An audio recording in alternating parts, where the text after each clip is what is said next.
Hello and welcome back. Stephen Nicholas here to talk to you for a couple of minutes about the idea of stories in this 5-sequence process model for exploring and creating the life that you really most want for yourself. And sometimes what's difficult for people is, what are examples of stories? What does a story mean? Well, sometimes it's really big patterns that we've lived with in our life for years and decades. Other times it might just be an irritation or a bothersome or a difficult experience that just happened in the moment today, and you'd like to work with that example, or anything in between those. So story is one term I use because we're really trying to make the distinction that we can have a story and we can feel different ways about it.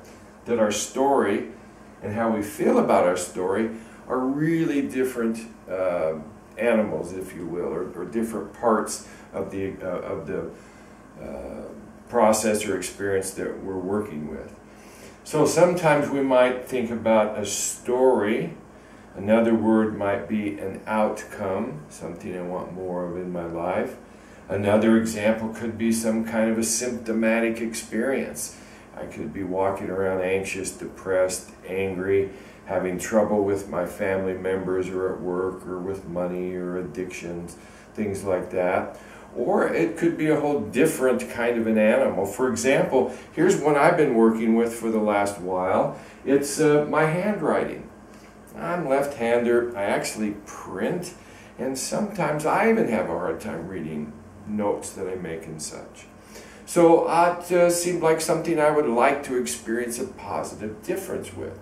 So I've done a couple of different 5 panels with that as my story. This one is actually my second version of that. And you know, it turned out to be pretty simple. Slow down, take more time. And so I've been doing that. And interesting enough, of course, my notes and other things that I write with my left hand are looking much better. So if you don't know what to draw about, if you're not sure what kind of a story to bring to your drawing process, that's a great example. What could I draw about? How about my creativity? What would allow me to be more creative in exploring this question of what I really want in my life and in my relationships? And that's really an important point, because it's really about, why am I here?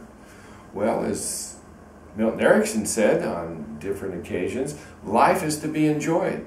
And that is what we're exploring with this 5-sequence relational drawing process. And sometimes, you know, you might have a little notepad and you might note different stories in case you need a list to kind of work from. And other times you might just say, well, what's the biggest thing in my experience right now that I'd like to draw about today? Or you could go the other direction. What's the smallest experience that I'm having right now that I could draw about that I still would like to explore and have a different positive relationship to? So really anything. Thanks much. See you next time.